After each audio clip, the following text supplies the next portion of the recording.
গহপুৰবাসীৰ বাবে ভাল খবৰ। গহপুৰত আজি মুকলি হৈছে ৰেডিঅ' 95.4 কেফে। গহপুৰৰ পূববাৰীৰ যি বিশাল মেগামাৰ্ট আছে, বিশাল মেগামাৰ্টৰ সমীপতে আছে এই ৰেডিঅ' 95.4 কেফেখন। ইয়াতে ইণ্ডিয়ান, চাইনিজ, তন্দুৰ, কণ্টিনেণ্টেল আৰু এইবোৰ পাৰ্টি স্পেচ ইয়াতে আছে।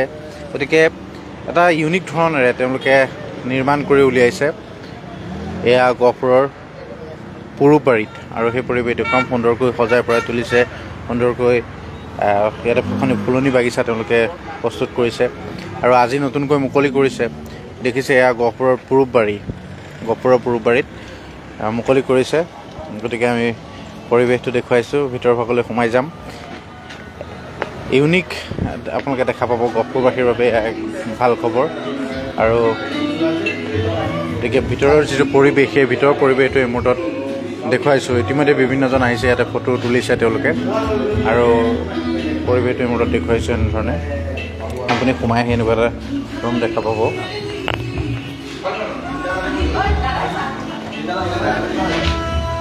আৰু এইটো ভিতৰৰ পৰিৱেশটো দেখিছে, সুন্দৰকৈ তেওঁলোকে সজাই পৰাই তুলিছে এনেধৰণে সুন্দৰকৈ। AC আছে ইয়াতে, AC-খন খুলি AC ইয়াতে ৰখা হৈছে। আৰু এই যিটো কোঠা দেখিছে, এই গল এটা আছে। এনেধৰণে সুন্দৰকৈ আপোনালোকে কিছু ইউনিক ধৰণেৰে এই ডিজাইনসমূহ পাব। গতিকে সুন্দৰকৈ সজাই পৰাই তুলিছে। গহপুৰবাসীৰ বাবে এয়া এক ভাল খবৰ। গহপুৰত নতুনকৈ যিহেতু আজি এখন কেফে মুকলি কৰা হৈছে, তাৰ পৰিৱেশ মুহূৰ্তত দেখুৱাইছোঁ, আৰু সুন্দৰকৈ কেফেখন সজাই পৰাই তুলিছে। গতিকে এগৰাকী গ্ৰাহক আছে, প্ৰথমে কথা পাতিম। আপোনাৰ ওচৰলৈ আহিছোঁ। আজি যিহেতু কেফেখন মুকলি কৰা হৈছে, আপুনি আহিছে, কেনেকুৱা দেখিছে? হয়, খুব সুন্দৰ কেফেখন। তো কনচেপ্টবোৰ বেলেগ, মানে একদম ধৰি লওক ইয়াৰ ভিতৰলৈ সোমাই আহিলে ইয়াৰ কনচেপ্টবোৰ পোৱা যাব, আৰু খুব ভাল লাগিছে। আৰু আমাৰ গহপুৰত মানে ৰেষ্টুৰেণ্টখন পাবলৈ মানে অকণমান অসুবিধা হয়, মানে বিশেষকৈ গহপুৰত নাই, আৰু প্ৰথম হৈছে, ভাল লাগিছে। এতিয়া মোৰে কালি ফ্ৰেণ্ড আহিছে নগাঁৱৰ পৰা, তেওঁলোকে কৈছে গহপুৰত কোনোবা ভাল হেৰি এখন আছে, ৰেষ্টুৰেণ্ট বা কেফে এখন আছে নেকি? তো মই মানে তেওঁলোকক নিব পৰা নাই। তো নেক্সট আহিলে চাগে নিব পাৰিম, আৰু বিভিন্ন ঠাইৰ মানুহ আহক। আৰু যিহেতু নামটো কিছু ইউনিক, ৰেডিঅ' 95.4 কেফে। তো আপোনাক আহক, পূববাৰীত স্থিত বিশাল মেগা মাৰ্কেটৰ ওচৰতে। ভাল লাগিছে নিশ্চয়।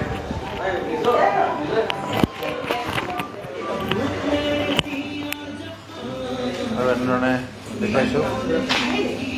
কি ক'ব, আজি নতুনকৈ কেফেখন মুকলি কৰা হৈছে, কি খাদ্য পাব আৰু কি ক'ব? ইয়াত ইণ্ডিয়ান, চাইনিজ, তন্দুৰ আৰু কণ্টিনেণ্টেল সকলোখিনিয়ে উপলব্ধ থাকিব, আৰু কিছুমান আমাৰ নিজৰ মেনুও থাকিব, আৰু ৰাইজে সুলভ মূল্যত ইয়াত খাদ্য গ্ৰহণ কৰিব পাৰিব। আৰু ৰাতিপুৱা 9 বজাৰ পৰা আমাৰ ভাবিছোঁ খুলিব পাৰিম বুলি। ৰাতিপুৱা 9 বজাৰ পৰা ৰাতি 10 বজালৈ আমাৰ খোলা থাকিব। আজি মুকলি কৰা হৈছে? হয়, আজি মুকলি হৈছে। শুভেচ্ছা জনাইছোঁ। ধন্যবাদ। আৰু এজন ব্যক্তি আছে, কেনেকুৱা পাইছে ঠাইখনলৈ আহি? কেনেকুৱা পাইছে? সুন্দৰ, যথেষ্ট ভাল লাগিছে। কাৰণ আমাৰ গহপুৰত তেনেকুৱা এখন ৰেষ্টুৰেণ্ট এখন প্ৰথম হ'ব। গতিকে ভিতৰ ইণ্টেৰিয়ৰবিলাক দেখি সঁচাই বহুত ধুনীয়া। কি ক'ব? প্ৰথম কথা হ'ল, মই যথেষ্ট জেগাত ঘূৰিলোঁ, আপাৰ আছাম, লোৱাৰ আছাম ঘূৰিলোঁ, আৰু ইমান ধুনীয়া ধুনীয়া ৰেষ্টুৰেণ্ট দেখিছিলোঁ। আমাৰ এইটো জেগাত ইমান ধুনীয়া ৰেষ্টুৰেণ্ট পোৱা নাছিলোঁ, আৰু ইমান খাদ্যখিনি যথেষ্ট ভাল, আৰু ইমান ধুনীয়া তাত বহি এটা ভাল খাদ্য উপভোগ কৰিব পাৰে। মানে সেইটোৱেই, মানে আপোনাৰ মহলটো ঠিক আছে, মানে এটা মহল প্ৰয়োজন খোৱাৰ উপৰিও। সেই মহলটো খুব সুন্দৰ ইয়াতে এটা বহিছোঁ, সেয়ে ভাল লাগিছে। আৰু পৰিৱেশটো দেখুৱাইছোঁ এই মুহূৰ্তত, এটা ইউনিক পৰিৱেশ, আৰু গছৰ তলত ৰৈ থকা যেন লাগিব আপোনাৰ, কিয়নো ভিতৰতে তেওঁলোকে সুন্দৰকৈ বনাইছে। আৰু পৰিৱেশটো এই মুহূৰ্তত দেখুৱাইছোঁ। ইতিমধ্যে বিভিন্ন প্ৰান্তৰ পৰা লোকসকল আহিছে।